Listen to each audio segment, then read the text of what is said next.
Hello, everyone, and welcome to a chilly Milwaukee Friday, Football Friday here at the FAA podcast. Just me today, so we'll get through this relatively quickly. We had some games this week, one on Wednesday, two last night, so we're going to go through those first before we get into the NFL news, some ins and outs, and then looking at this weekend's college and NFL slates. So Wednesday, we had a Wednesday night game. It wasn't Maction. Maction isn't back yet, but Louisiana Sunbelt action, beating Marshall 23-13 in Huntington, West Virginia. Ben Woolridge was pretty good, 56.7%, 17 of 30, 230 yards, two touchdowns. 10 carries, 45 yards. Henry Colombi was bad, man. 9 of 13, 69.2%. Pretty good completion percentage, but he only threw for 68 yards, threw a pick, and a 9.0 QBR. Not very good. Cam Fancher came in, the true freshman, though, 7 of 9, 77.8%, 69 yards, 5 carries, 10 yards. He did fumble it, however. Louisiana scored 20 straight points to make it 23-7, because it was 7-3 Marshall at one point, and Marshall could never recover. They couldn't get the points to come up, and minus 10.5 was a tough look for the Herd on a Wednesday night. But Kalen LeBourne continues to be great. Top 5 in the NCAA in rushing, 26 carries, 120 yards, 2 touchdowns on a 9-yard reception there. Wide receiver Michael Jefferson, leading receiver in the game for the Raging Cajuns, 3 catches, 71 yards, and a touchdown. And then defensively, a lot of good games here. I'm going to go with the guy on the bottom, though, Marshall defensive lineman, Kobe Cumberlander. 3 tackles, 2 of them solos, 1 sack, a tackle for loss, and 2 QB hurries. Louisiana plus 10.5, under 45. What a wild game last night in Morgantown, West Virginia, 43-40 over Baylor.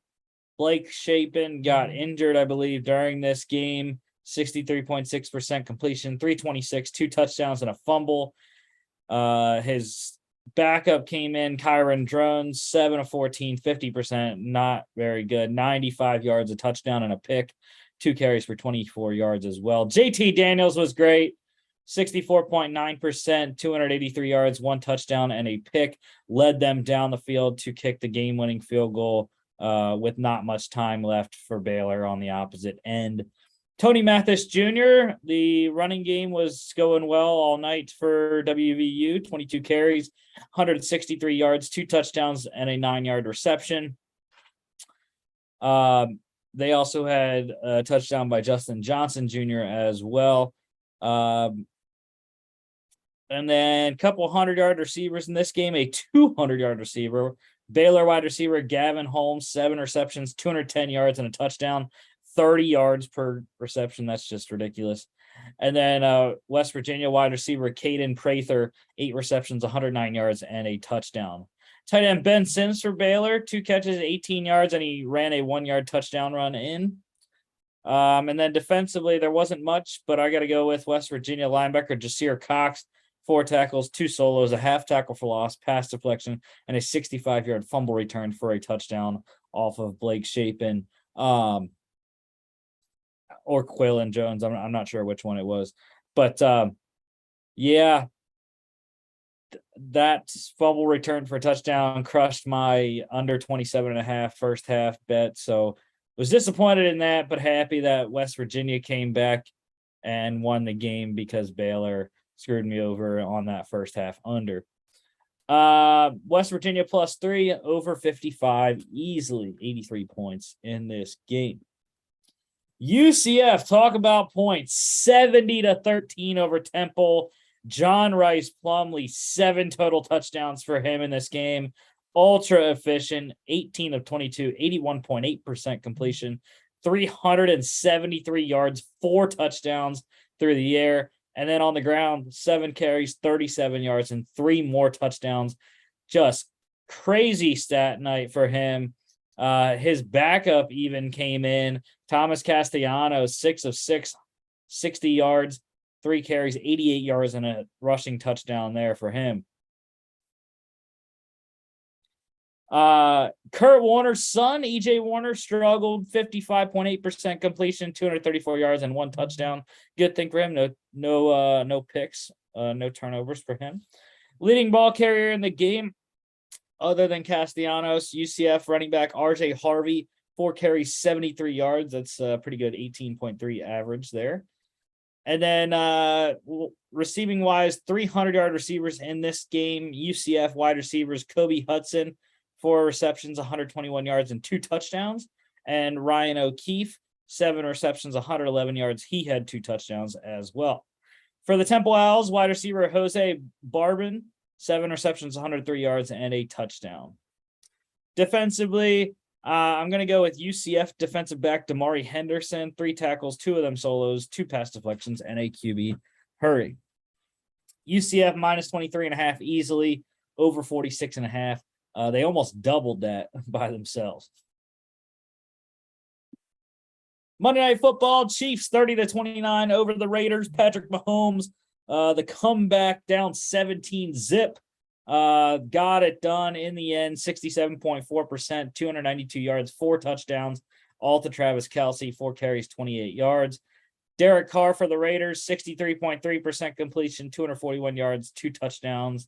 Josh Jacobs was a monster all night, 21 carries, 154 yards, a touchdown, and 5 catches for 39 yards. Devontae Adams, your leading receiver in the game, 3 catches, 124 yards. Talked about that kid that had a 30-yard average in the Baylor game. Well, Devontae Adams one-upped them a lot. 41.3 average on his 3 receptions, 2 long touchdowns for him on 7 targets. Him and MVS, Marquez Valdez-Scantling, they together crushed me in fantasy. I was up 41 points, and they scored more than that together. MVS, 6 catches, 90 yards on 8 targets, and then obviously the biggest night I've ever witnessed. Tight end Travis Kelce, 7 catches, 25 yards. Not the greatest, but he scored 4 touchdowns on 8 targets there. So just crazy, 4 touchdowns to the same guy in one game. Never seen it. And then defensively, how can you not go with the Raiders defensive end Max Crosby? 4 tackles, all of them solos, 2 sacks, 3 tackles for loss, and 2 QB hits. Raiders +7. I cashed on that one, over 51.5 hit as well. And I was so close. The Raiders, bad, horrible play calling at the end. I was so close to cashing a +525 or something like that on Raiders money line live. I just had it in my head. I was like, bro, they're going to go down, get close enough that Daniel Carlson can kick a long 50+ yard field goal and win the game. Did not happen. Got stopped on 4th down. Last night, Thursday Night Football, the Commanders 12-7 win over the Bears. Maybe we will finally be out of just horrendous Thursday night games when we get the Cardinals Saints next week, but we shall see. Justin Fields, 14-27, 51.9%, 190 yards, 1 touchdown, a pick, 12 carries for 88 yards. And then quarterback Carson Wentz for the Commanders, 12-22, 54.5%, 99 yards. Running back Khalil Herbert, your leading rusher in the game, other than Fields, 7 carries for 75 yards. Brian Robinson, first start of his career for the Commanders, 17 carries, 60 yards, and his first career touchdown. Wide receiver Dante Pettis for the Bears led the game in receiving, 4 catches, 84 yards, and a touchdown on 7 targets. Darnell Mooney also had a lot of targets, 12 of them to be exact, 7 catches for 68 yards on those 12 targets there for Chicago. And defensively, a lot of stats, but I am going to go with Commanders. Defensive end Montez Sweat, 6 tackles, 3 solos, 1 sack, 2 tackles for loss, and 4 hits on Fields. I was surprised the Washington defense or that Fields was able to get to 88 rushing yards. I thought they would shut his rushing game down. But he got enough yards, and their defense was stout in the red zone 3 times. 3 different drives, they stopped them inside the 5-yard line, including the last drive of the game. Commanders -1 covered, under 39 easily. That was like the lock of the century that I did not take. But I did get Commanders money line right. So, well, that's a good one. No college news this week, but we do have NFL news. A lot of it. Raiders wide receiver Devontae Adams facing possible NFL discipline after being charged with a city ordinance violation in Vegas, in Kansas City, for shoving a sound guy after their Monday Night Football game. That violation carries a $250 to $1,000 fine and or up to 180 days in jail. So we will wait and see the sentence for that violation and if he is suspended with the NFL. Browns, they will honor retired corner Joe Hayden with a 1-day contract and a celebration during their Week 8 game at home against the Cincinnati Bengals. So it's going to be great to see Joe Hayden, one of the best Browns in my generation, to get his moment there in Cleveland. Saints, they are starting quarterback Andy Dalton again this week. Jameis still on the mend. And a bunch of guys designated to return or getting their practice windows opened this week. The Broncos getting safety Justin Simmons, tight end Greg Dulcich, their second-round pick out of UCLA, and corner Michael Ojemudia back this week. All should play. Browns activating linebacker Deion Jones from IR, opening his practice window. The newly acquired Deion Jones, I should say. Bills corner Tre'Davious White, they opened his practice window today, 21 days, but he will not play this week. Ravens linebackers Tyus Bowser and second-round pick David Ojabo, both back at practice this week after being on IR. And then finally, Chiefs rookie first-round pick corner Trent McDuffie has a chance to play this week. We will see if he does or not. Couple injury updates. Patriots running back Damian Harris likely out multiple games with a hamstring injury. So it'll be Ramondre Stevenson with the bulk of carries there. Looking for Pierre Strong to mix in as well, rookie out of South Dakota State. Panthers quarterback Baker Mayfield, he has a high ankle sprain. No surgery required, though, on the second opinion that he got. Also will not be placed on IR. They think he will get back within that 4-week window. And he is officially listed as doubtful this week. Not sure who's going to be the backup to PJ Walker. I haven't seen who they have signed yet to be his backup, but wait and see on that. Ins and outs. Love doing this segment. Dolphins quarterback Tua Tagovailoa, he is not expected to play this week. Teddy Bridgewater could be active to back up quarterback Skylar Thompson, who is expected to start once again for the second straight week. Eagles getting a lot of good news for their Sunday night game against Dallas. Left tackle Jordan Mailata, he is trending toward playing after that shoulder injury a couple weeks ago against the Jags. Also, offensive tackle Andre Dillard is going to be playing off IR. They will have him ready to go. He is officially gonna play. It's just we're waiting to see if he's going to have to start, if Mailata will play or not. But it's great that we're going to have our top 2 left tackles available. Also with the Eagles, kicker Jake Elliott and corner Avonte Maddox, they are both in. No injury designations there. Browns defensive end Jadeveon Clowney and corner Denzel Ward, they are both out. Falcons tight end Kyle Pitts dealing with a hamstring injury. He is officially questionable against San Fran. Colts, bad news for their defense. Linebackers Shaquille Leonard and D-end Kwity Paye, they are both out. Bills getting a big piece back against Patrick Mahomes. Safety Jordan Poyer will play this week.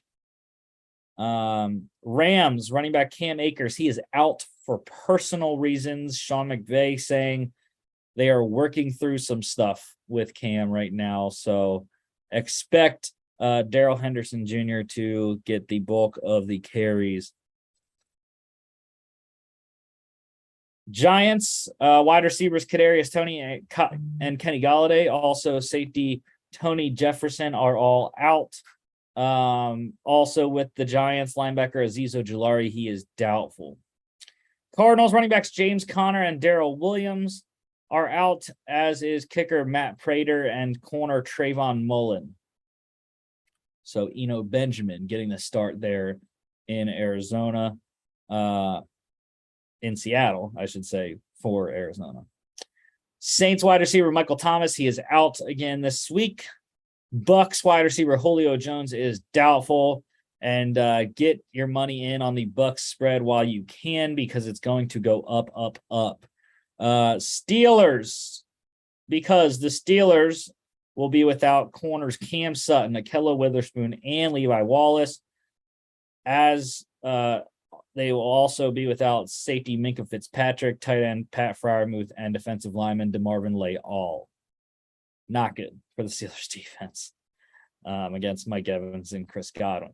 Also Leonard Fournette out of the backfield. Patriots, quarterback Mac Jones, and Cowboys quarterback Dak Prescott, they are both questionable. We'll have to see if Mac plays against Cleveland. I'm not sure if he will. Dak, I heard, was going to be out, but we'll see. I kind of would rather play Dak at this point, the way Cooper Rush is playing in Philly this week. And also questionable is Colts running back Jonathan Taylor, hoping he can go against the Jags. Gave up a bunch of yards last week to Dameon Pierce, so I'm hoping that JT can get it figured out, and that Colts O-line could get it figured out against Jacksonville the second time around in Indy.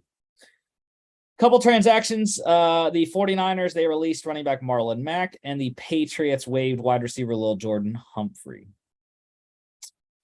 College pick standings. Yeah, Logan is still reigning supreme. I lost the game to Mark. Mark got us both last week by one game, 22-11 record. That's the best one there. Logan and I both going 21-12. Logan's still 4 games up on myself. Mark moves up to within 4 games as well into second place, tied for second with me.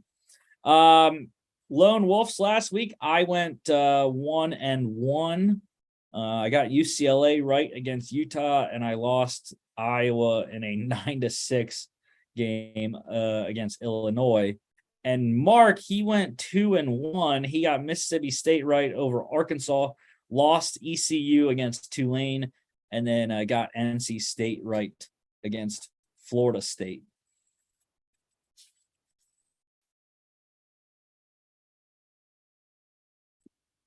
So this week we have 2 games tonight, but we're only going to pick one of them. UTSA 34-point favorites on the road at FIU. I would take the 34, man. FIU is so bad. They got rolled by UConn last week. Their best win was against New Mexico State, where they beat them by 2 touchdowns, 21-7.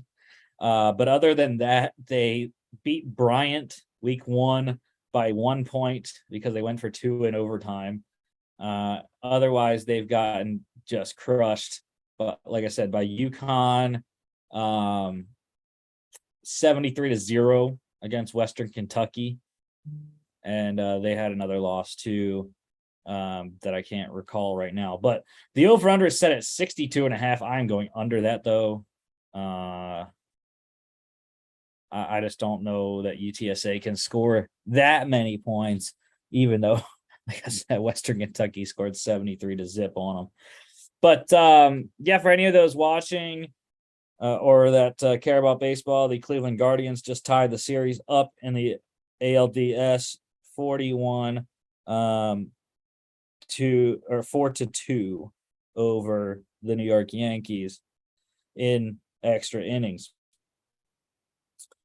This game, 8 p.m. tonight on CBS Sports Network. Tomorrow, it's a big week. weekend in my house. Number 10, Penn State at number 5, Michigan in the big house. Look, I'm being a homer. I have to back my boys in big games. But strictly speaking, just talking about the game itself, if you look what Penn State does well, it's run the ball and play defense, right? And I think that's going to work well against Michigan. Penn State is very good at stopping the run. So as good as Blake Corum is, and as great as J.J. McCarthy has played, Penn State probably has a top 10 secondary, top 5 even, possibly, in the country. So I'm just saying that they're going to have a chance defensively against this Michigan offense. It's whether Penn State's offense or Michigan's, how Penn State's offense plays against Michigan's defense, I think, is the biggest battle in this game, and where the game is going to be won and lost. So I'm lone wolf in my boys, and let's go get it done. This is the biggest test of the year until Ohio State, and luckily we get that one at home this year. So go get it done. James Franklin, this is your time. You need to be an elite program, and this has to be an elite win for you. So go get it done. Over under is 49. I am going under. If it's under, Penn State's going to win. 12 p.m. on Fox.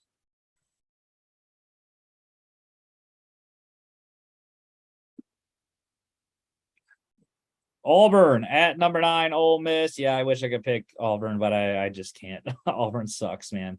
Especially Georgia railed them last week. So Ole Miss is probably going to beat them pretty good. I would expect the ground game should be rolling 300 plus yards for the ground game of the Rebels this week. I would not be unforeseen, but just wait. Ole Miss, your time's coming. Your time is coming to get smacked, and it's going to be against Bama in a couple weeks, in about a month, I think. That game is. Over-under is 55. Give me the over in this game, and 12 p.m. on ESPN. Number 19, Kansas at Oklahoma. Logan lone wolfing the Sooners at home. I don't know what this line is about. Look, Jason Bean was very effective against TCU. Just came up a little bit short in that game. And I just don't think Dalen Gabriel is going to play for Oklahoma. So if he does, yes, I think Oklahoma will win. But other than that, I think the Jayhawks have it. They want revenge. A streak has to come to an end eventually, and that streak that will end is Oklahoma beating Kansas 17 straight times. So give me the Jayhawks on the road. It's their time to shine. Kansas gets it done in Norman. And Brent Venables in his first season seat gets a little toasty already. Over under is 64. I am going under that, and 12 p.m. on ESPN2. Iowa State at number 22, Texas. Yeah, the Longhorns should win this game, but I love Iowa State plus 16. That's a great line, I think, for them, for the Cyclones. The defense for Iowa State is very good. They held Kansas State to 10 points last week. And I think that's going to be the difference in how they cover this game. Texas, while they're coming off a major win, 49-zip over Oklahoma, that's not how their offense has played all year necessarily. They've had some up and downs, especially when they faced a good defense in Bama. So I'm going to go with plus 16 for Iowa State, but Texas wins it. Hook 'em horns. And the game's going to be all right, like Matt McConaughey says. Over under 48.5. Give me the under in this game. 12 p.m. on ABC. Minnesota at number 24, Illinois. Kind of surprised no one wanted to take the Illini at home. Chase Brown's been rolling on the ground. But Minnesota's coming off a disappointing loss to Purdue, 20-10 at home. So I think the Gophers are going to be out for revenge. They want back into the top 25. They're going to go on the road and take out a ranked opponent. And I need this game to happen for Minnesota because it will keep my prediction of Minnesota winning the West this year in play, as they would take over first place in the Big Ten West with this win. Tanner Morgan, Mo Ibrahim, they get it done on the road. Chris Ottman-Bell as well. Over under 39.5, though. I have to believe that's going to go over. Give me the over on that one. 12 p.m. Big Ten Network. Old Dominion, ODU, the Monarchs on the road at Coastal Carolina, the Chanticleers. Chant's getting 11.5 at home. I'd take that spread if I were y'all. Yeah, Coastal just keeps rolling. And like I said, it's going to be 11-0 versus 11-0 week 12 when they go to Harrisonburg to play for the Sunbelt East. Over under is 57.5. Give me the over. I think ODU can score enough points to help get that over the number there. 12 p.m. ESPNU. National game for Coastal. Vandy at number 1, Georgia. Go Dogs. Back to the number 1 spot this week in the AP poll. I think Georgia's going to cover this spread minus 38. They covered last week minus 27.5 or 28.5, whatever it was. I think Georgia's got it rolling now. They got their offense going. It's time to beat the brakes off of Vandy, who has been feeling good about themselves at 3-3. They just got to win another 3 out of their last 6 games, and they'll be bowl eligible for the first time in quite a while. But yeah, it's not going to happen this game. Georgia's going to do a good job against the running attack of Vandy, and I think Stetson and the Dogs can cover 38. Over under is 57. Give me the over on that one. 3:30 on SEC Network. Number 3, Alabama at number 6, Tennessee. Look, Logan is lone wolf in the Vols at home. College game day will be in Knoxville. Peyton Manning is the celebrity guest picker this week. It's not going to matter. Look, I think plus 7.5 for Tennessee is a good line. I think everyone should take that. It's up to 8 now. That's even better. You get the 2-point conversion if you need it. But it's Bama. It's you can't pick against them until they actually lose.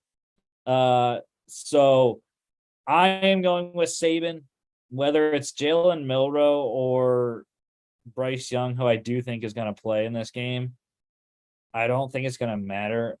If it gets into a shootout, I still think Bama can win with their ground attack of Jahmyr Gibbs. And I think the Bama defense is the better unit of the 2 defenses. So give me the Bama defense, Will Anderson, and I think Bama goes into Knoxville and gives Tennessee its first loss of the season. Over under is 66 for this game. 66. Give me the over. 3:30 SEC on CBS. Big 12 matchup, number 8 Oklahoma State at number 13 TCU. Horned Frogs getting 4 points at home. Give me the Cowboys, though. Look, I picked against TCU last week. I'm going to pick against them again. Mike Gundy, this defense has been stellar, and that's who I'm going with. I think they're going to be able to maybe not shut down Max Duggan and the Frogs offense, but they're going to limit them while Spencer Sanders and the Cowboy offense continues to be on fire, and they're going to get it done on their end. Whole team effort for OSU. They get it done on the road in Dallas-Fort Worth. Over-under is 68.5, though. I'm going under that. 3:30 ABC. ACC matchup number 15, NC State at number 18, Syracuse in the Dome. The Q's getting 3.5. Yeah, I mean, the Orange are on fire right now, and it's a kind of a shock to say that we're sweeping the board with the Orange S's up here. But who knows if Devin Leary's going to play in this game? I don't think he will. He's in a sling last game when he went out against Florida State. They were lucky to get that game and win that one. But yeah, give me Braden Garrett Strader and the running backs that I'm blanking on right now for Syracuse. Sean Tucker.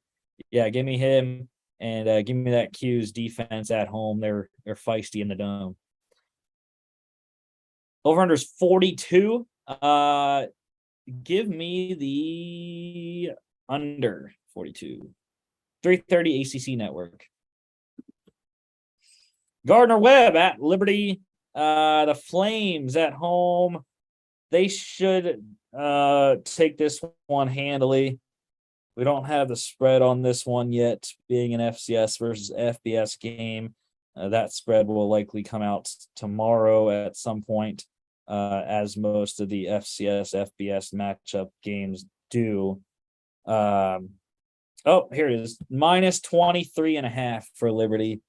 Yeah, they should be able to cover that, I think. Even without Malik Willis this year, still 5-1 for the Flames. Hugh Freeze having another good season at Liberty. The over-under for this game is 55.5. I think I'm going to go over. I think Gardner-Webb can maybe score, 7 or 10. So give me the over 55.5 here. This game, 3:30, ESPN Plus. Number 25, James Madison, 5-0 at Georgia Southern. Yeah, it's going to be a tough test, I think, at Georgia Southern in Statesboro, Georgia.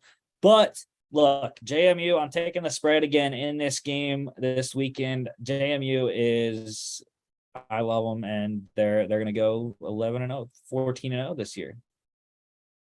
12-0 regular season, 13-0 they win the Sun Belt Championship, 14-0 they win a major bowl game in their first season of FBS play, by the way.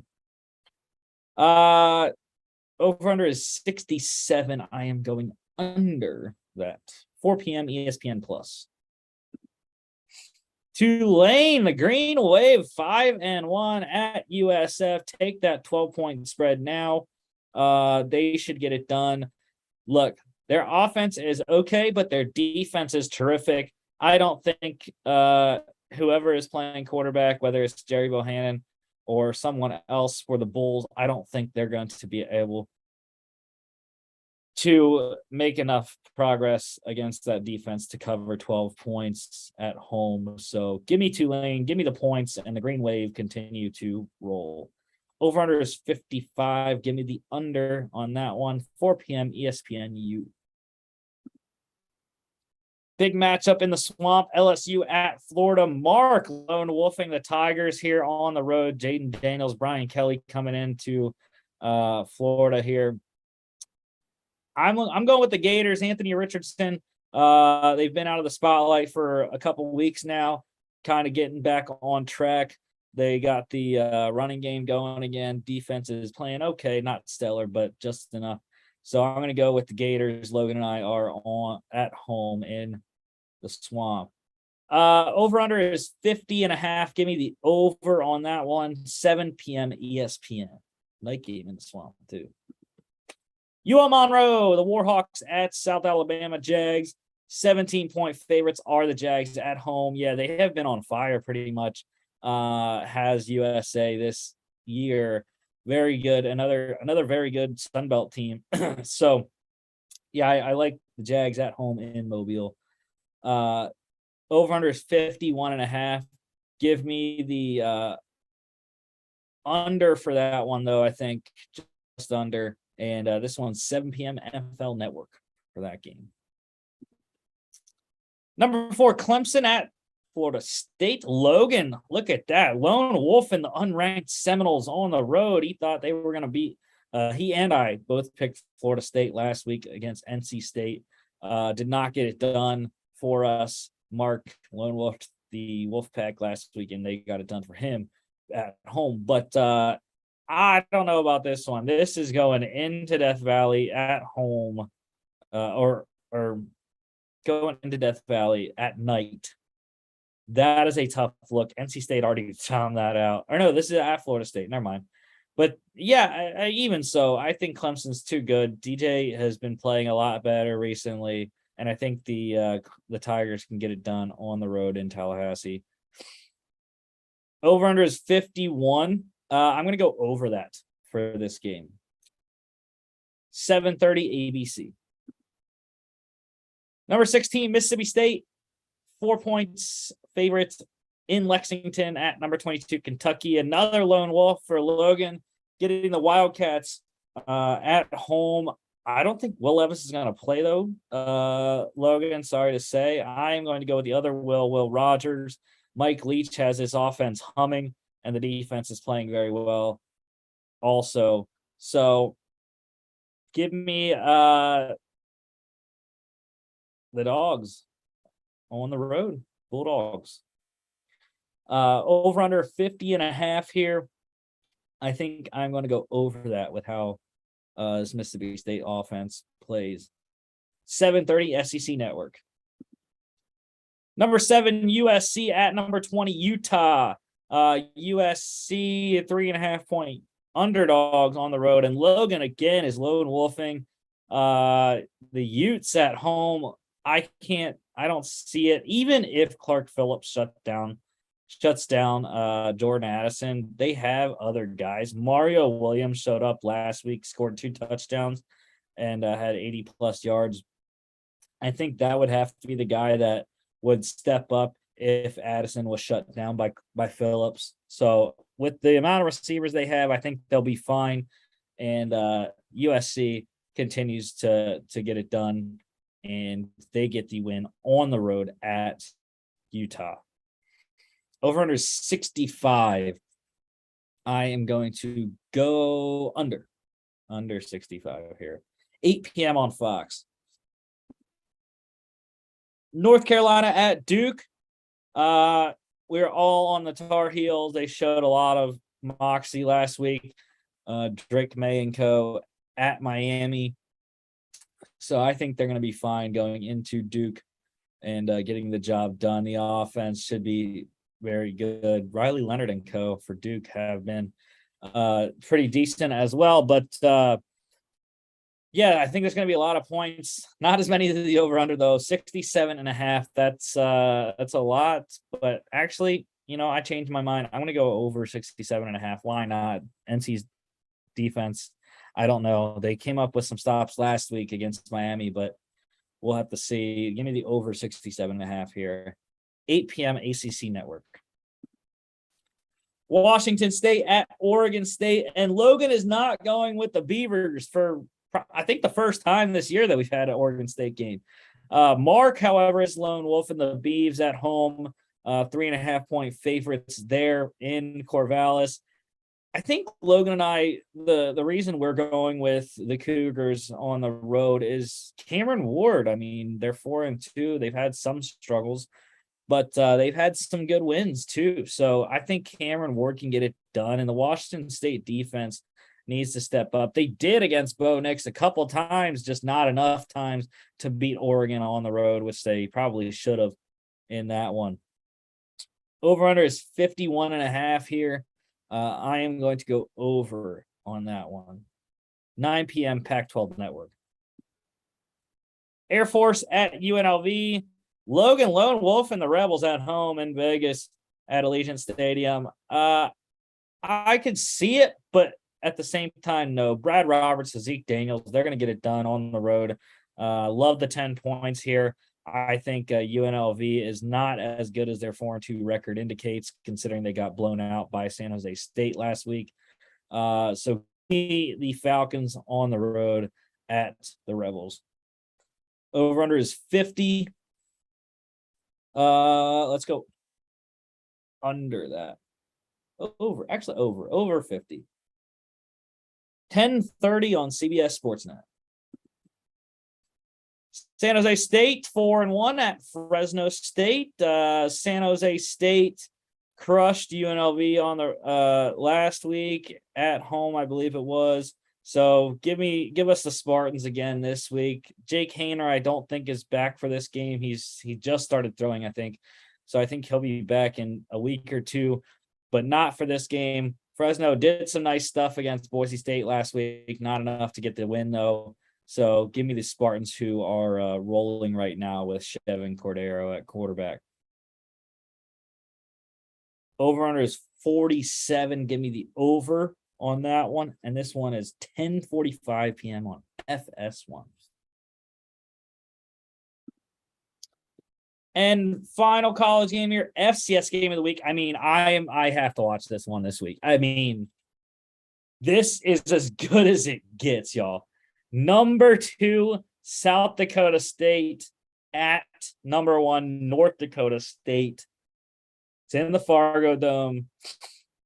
The home field advantage is a big part, and I just think that North Dakota State is finally back to what it was prior to 2020. 2020, 2021, both of those seasons were really unlike NDSU. So, yeah, I mean, South Dakota State held in well at Iowa, lost because of 2 safeties, but I think it'll be a very good game. Mark Gronowski, I love the Jacks, but I cannot give them my pick on the road at the Fargo Dome. Mark is going with his Mark brother and Mark Gronowski and co.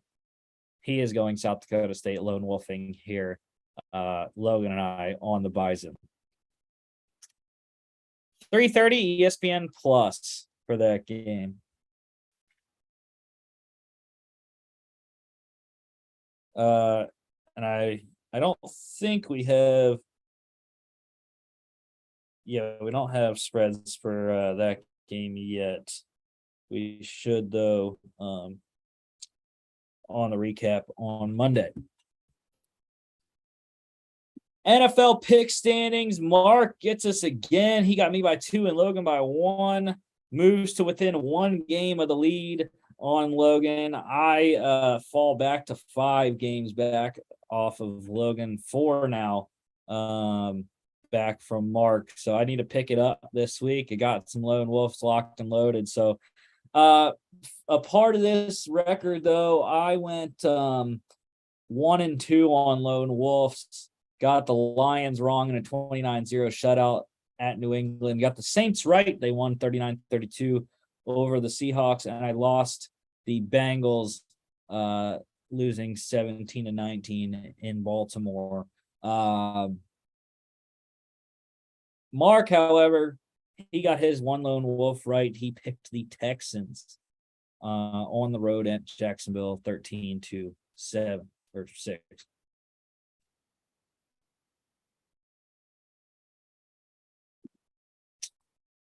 First game here, Bucks at the Steelers again. I think y'all need to hurry up. It was at 9.5 pre-show here, and it is probably going to keep climbing, maybe up to 2 touchdowns. I don't think it'll get that far, but I said 11 to my roommate earlier. I think that's probably where it'll stop at 11 or 11.5. Wouldn't be surprised if it gets all the way there by Sunday. But yeah, the Bucks, they should roll the Steelers. It's not going to look pretty without your top 3 corners. I mean, that's a tough look. The over-under is at 46.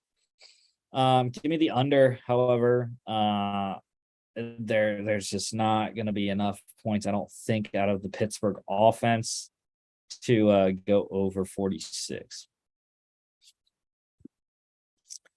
Niners at the Falcons. We're in lockstep once again. San Fran. This is the Kyle Shanahan Bowl. The offensive coordinator for the Falcons Super Bowl run in 2017 or 2015.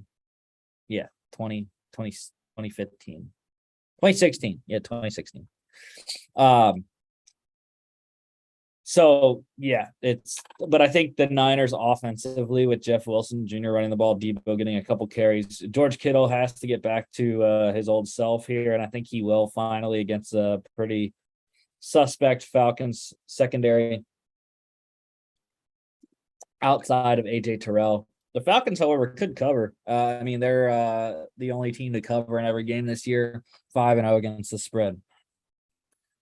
Over under is 44.5. I like the under in this game.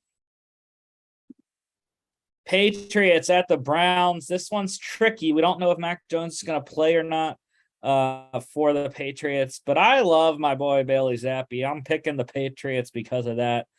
Even if he doesn't play, he did enough for the Patriots in their couple games that Mac was out. So give me Bailey Zappi, give me the Pats. Ramondre Stevenson gets the bulk of the carries there for New England, and they're going up against the Browns team that led up a boatload of rushing yards to Austin Eckler and the Chargers last week.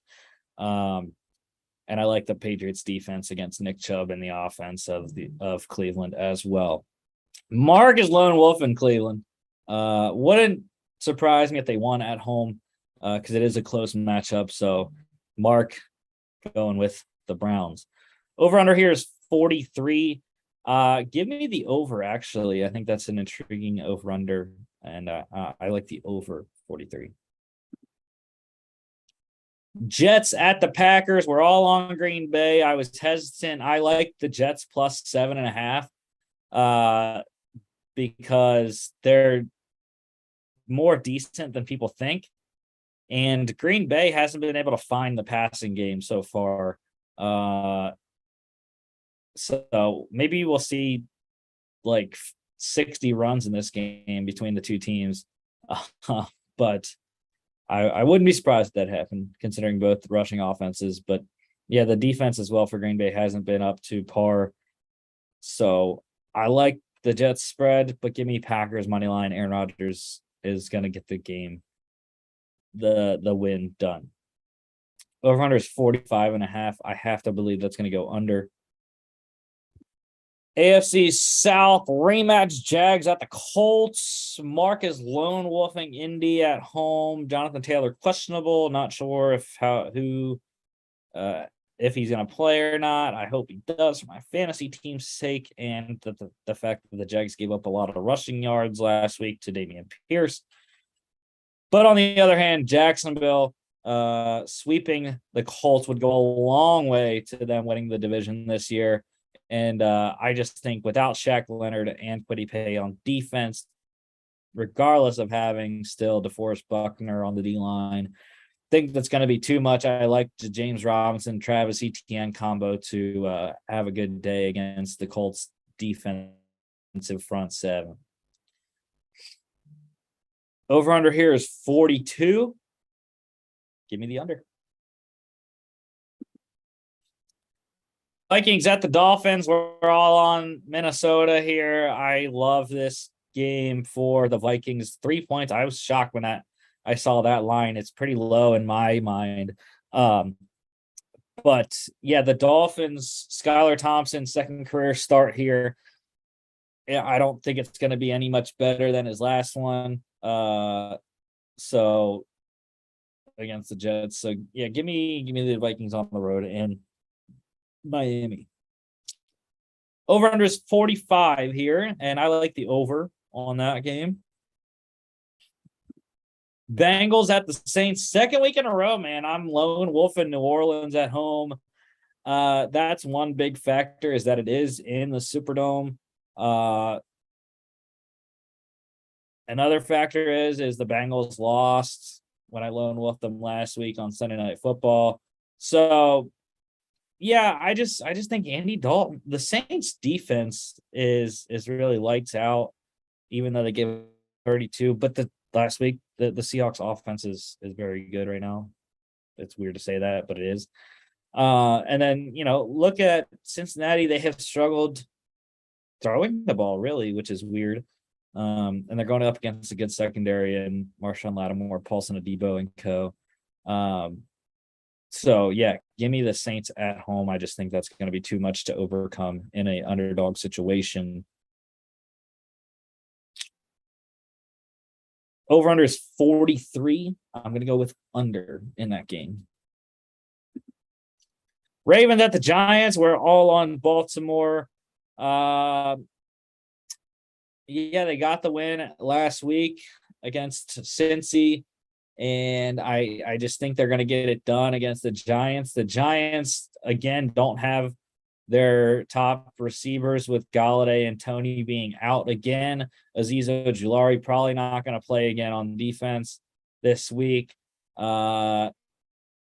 So I just think it's going to be tough for the Giants to move the ball offensively with the limited receiving core against the Ravens secondary, Marlon Humphrey, and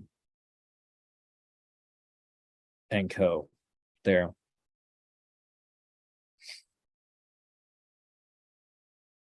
Over-under is 45. I'm going to go over on that game. 405 games, couple here. Panthers at the Rams. Lock in Rams -10. I know it's that thing of where, like, okay, it's a new coach now, and they should get that added momentum from the coaching change for Carolina, but it's not going to matter. Maybe if Baker was still starting, I would say yes. But PJ Walker has struggled when he has played this in the NFL. He has had moments. Don't get me wrong. He's looked good in some moments, but has not been able to translate some of his non-NFL work in the XFL to NFL success yet. So we'll have to see. The Rams are not in a good situation right now either. I mean, they looked horrid against Dallas last week at home. So another home game for them. We'll see how they look against the Panthers. And the Panthers defense is very good. Top 15, top 10 defense even. Their offense is just an issue. And I think Aaron Donald's going to have a nice day against the Panthers. Shaky offensive line. Over-under is 41.5. I think it goes under that with both defenses. NFC West matchup, Cardinals at the Seahawks. We're all on Seattle, man. I think, the Cardinals secondary continues to struggle, and I think that bodes very well for Geno Smith, DK Metcalf, and Tyler Lockett. So give me Seattle, and they're going to throw for a lot of yards with Kenneth Walker making his first career start at running back for the injured Rashad Penny, done for the year. Over-under is 50.5. Give me the over in that game. Bills at the Chiefs, 425 here. This one is the rematch. Buffalo and KC in the divisional champion, the divisional round last year. What a wild game that one was. And I think it might be another wild game here of offenses. So Logan's lone wolf in the Chiefs. I don't blame him.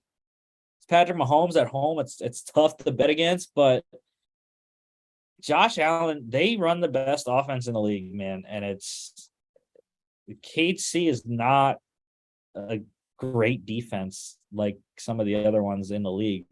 Buffalo's defense, on the other hand, is pretty good. They're banged up a little bit at some spots, but they get Poyer back, which is going to be a major boost in the back end. So give me Buffalo on the road in Kansas City here. Over-under is 54. Might as well take the over. And Sunday Night Football. I told you all, it's a big week in my household. We got Penn State, Michigan, Cowboys, Eagles. I wish I could be in Philly for this game. I was looking at possibly trying to go. If anyone wants to pay for me to go to this game, that would be absolutely lovely, and we'll have a great time in Philly because this is the only game I've ever been to regular season-wise is Cowboys-Eagles because that's the only game I want to go to. It's the only game that really matters every season, whether they have a good record or not, both teams. But it's kind of scary that we're all on Philly. I do like Cowboys plus 6.5. I think it's going to be a close game. Cooper Rush or Dak. I think it's going to be Cooper Rush. But Yeah, the only undefeated NFL and the only undefeated team in the league. They're at home. Philly is a crazy place to play, especially at night. Some crazy things go down in these Cowboys Eagles games when they're on Sunday Night Football or prime time, specifically Sunday night though. I wouldn't be surprised to see some shocking things happen. But look, Jalen Hurts, he's got him rolling. The Eagles defense is playing well. And I think Philly will get it done. They'll go 6-0 into the bye week next week, feeling really good about their season. Over-under is 42. Gonna go with the under in this game. Defense. Best bets of the week, 1 and 2 last week. I lost the Packers -8 against the Giants in London. They lost outright. Lost the Eagles -5 at the Cards. They won by 3. And then I did get one right there. Titans -2.5 at the Commanders. They won that one by 4. So I'm really confident in these ones this week. Bucks -9 at the Steelers. I think that's easy with the secondary issues that the Steelers are going to have. Vikings -3 at the Dolphins. Again, I can't understand what that line is. So Thompson starting at quarterback for the Dolphins. So hammer the Vikings if you can at -3. And then the Rams -10 against the Panthers. It kind of sucks. I'm picking 2 bets against 2 of my 3 NFL teams that I like. But it's just not good in either situation. So give me the Rams -10 home against the Panthers. NFL lock standings. Mark, a 4-1 record. He went 1-0. Logan got his right as well. He's up above 500. I am now below 500, getting mine wrong. Last week, Logan got the Chargers right against the Browns in Cleveland. I lost mine. Packers in London against the Giants. And then Mark got his right. The Vikings beating the Bears in Minneapolis. So here we go this week. Logan is on the Bucks because he's a cheater. And he takes the easy route. So sure, give Logan a win because they're going to win in Pittsburgh. I am on the Vikings this week. Again, I love that line in Miami. I think it's going to be a nice game for Kirk Cousins and co. And the ground game with Dalvin Cook. And then Mark, he is on a surprise one. The Niners at the Falcons. He likes them to win the Kyle Shanahan Bowl there in Atlanta. Dog standings. Yeah, it was a tough week. 1-5 combined for the 3 of us. I went 1-1 though. I picked the Bengals +3 at the Ravens. They should have probably won that game. They were up 17-16. And they could not get it done. But I did cover the spread +3, lost by 2. So I got my 1 win for that. I'm up to 6-4 now. Logan and Mark struggling. Logan and Mark both had Seahawks +5 at the Saints. They lost by 7. So Mark is 2-8 now. It's tough sledding for Mark this year. And Logan down to 3-5-1. Mark 4 games back of me and Logan. This is always tricky calculations, but I believe he's 2.5 games back of my record there.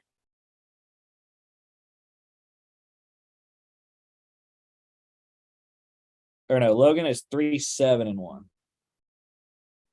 So he is 3.5 games back of my record. I was like, that doesn't, or 3-6-1. That does not equal 10 there. So I have to go recalculate that, see if he's 4-5-1 or 3-6-1. But this week, anyways, we're all on the same one. Seahawks +2.5 against the Cardinals in Seattle. Again, I think it's Geno Smith has played lights out. He along with Lockett and Metcalf, they're going crazy in the passing game. Cardinals secondary is going to struggle against their receivers. And I think Kenneth Walker will have a decent day in his first career start. No James Conner on offense for Arizona. I think, Benjamin he's not James Conner. He's not a pounder that can hit the hole inside the tackles necessarily. He can do it, but that's not really his style. He's more of a third down type of guy, especially looking at, what body type he has as a shorter, not as bulky guy. So yeah, give us the Seahawks plus 2.5 at home against the Cardinals. Next week we'll be back talking the end of NFL Week 6 with the Monday nighter, the Broncos and Chargers, and the Thursday night Week 7 kickoff. Maybe we get a good Thursday night game for once. Saints at the Cardinals. DeAndre Hopkins will be back for that game, so I can't wait to start him in fantasy for that one. In his first game back. And as always, we'll give you all the updates on the NFL news, ins and outs, and injury reports, as well as take a look at the college football and NFL slates for the upcoming weekend. Don't forget to follow us on all our social media at FAA Podcast on Instagram and Twitter, at FAA_bets. We didn't have a play last night. It would have been Commanders money line, but I didn't post it, so we're not going to count that. And then our website is faapodcast.com. You can check us out here on YouTube, Facebook, Spotify, Apple Podcasts, and iHeartRadio. Thank you all for watching, and we will see you back on Monday.